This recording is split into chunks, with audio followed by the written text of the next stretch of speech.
আসসালামু আলাইকুম প্রিয় দর্শক, আমি আজ এখন নীলগিরি যাওয়ার রাস্তায়। আর দেখতে পাচ্ছেন আমার পিছনে অসম্ভব সুন্দর প্রাকৃতিক দৃশ্য, পাহাড়ের উপর পাহাড়। দর্শক দেখেন, পাহাড়ের কোনো সীমানা নাই, একটার পর একটা, একটার বুকে আরেকটি পাহাড়, একটির বুকে আরেকটি পাহাড়। পাহাড়ি মানুষের জীবনগুলো আসলে কিভাবে কাটে দেখেন।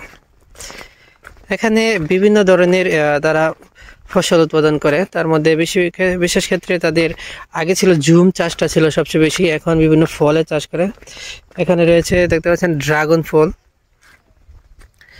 এখানে তাদের ড্রাগন ফলের বাগান রয়েছে, তারপর রয়েছে আমের বাগান, এরকম অনেক বাগান রয়েছে তাদের।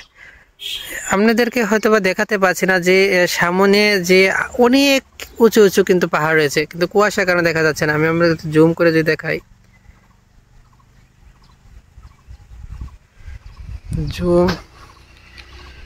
জুম করে বোঝা যাচ্ছে না।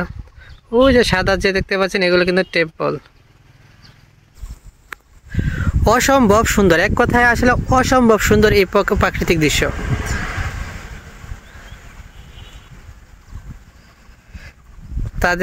তাদের সাথে কথা বলার প্রয়োজন, বুঝছেন?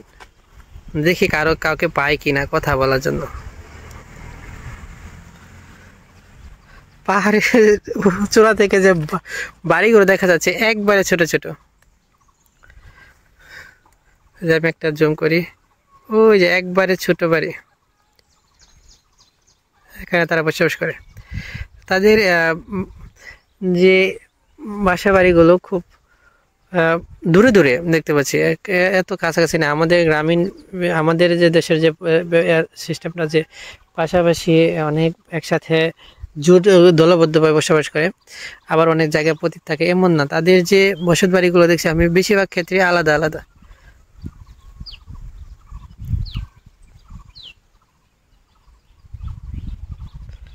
এই ছোট্ট রাস্তা দিয়ে কিন্তু তারা যাতায়াত করে। আর অল্প নামলে উঠলে কিন্তু আমার মানে কষ্ট লাগে যায়।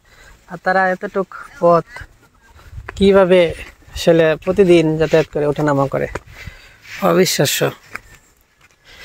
এক পাহাড় থেকে যদি আরেকজন আত্মীয়র কাছে যায়, আরেক পাহাড়ে কতটুক দূরত্ব, ভাবলেই কষ্ট লাগে শরীরে।